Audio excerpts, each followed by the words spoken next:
Sign ए बराबर 3/4 है तो कॉस ए और टेन ए का मान ज्ञात करें।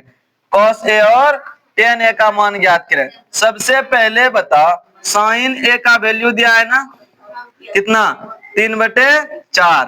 साइन का सूत्र क्या होता है P/H। P/H मतलब कि P का मान दे दिया है 3, H का मान दे दिया है कितना 4। निकालना किसका मान है B का। एक तो ट्रायंगल बना लो, एक तो ट्रायंगल बना लो। इसे मान लो A, इसे मान लो B और इसे मान लो C।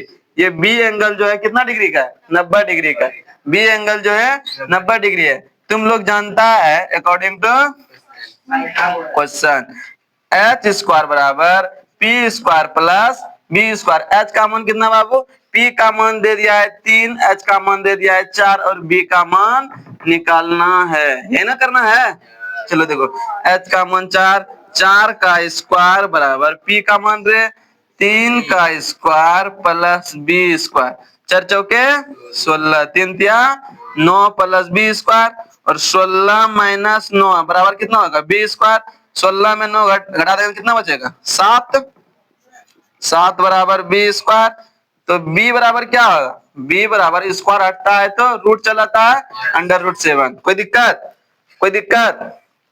यहाँ देखो साइन ए का मान दे दिया है कितना, साइन ए का मान दे दिया है। साइन का सूत्र क्या होता है P/H। P/H इस एंगल से बोल रहा है थीटा के सामने वाला लंब, इसका सूत्र क्या होता है लंब/कर्ण। लंब/कर्ण 3/4 दे दिया है। पूछ क्या रहा था हमसे cos A। cos A, cos का सूत्र होता है बाबू B/H। B/H चलो देखो इस एंगल से देखना है थीटा का सामने वाला लंब। जब ये लंब हो गया तो ये क्या आधार, और इसका सूत्र क्या होता है आधार/कर्ण। आधार कितना निकाले हैं √7 ना, यहाँ लिख सकते हैं √7। ये हो जाएगा आधार निकला है √7 और H का मान कितना 4। अब क्या पूछा बाबू 10। 10 A का मान है कितना, 10 का सूत्र होता है P/B। P/B इसी एंगल से देखने बोल रहा है थीटा के सामने वाला लंब होता है लंब। जब ये लंब हो गया तो ये क्या आधार।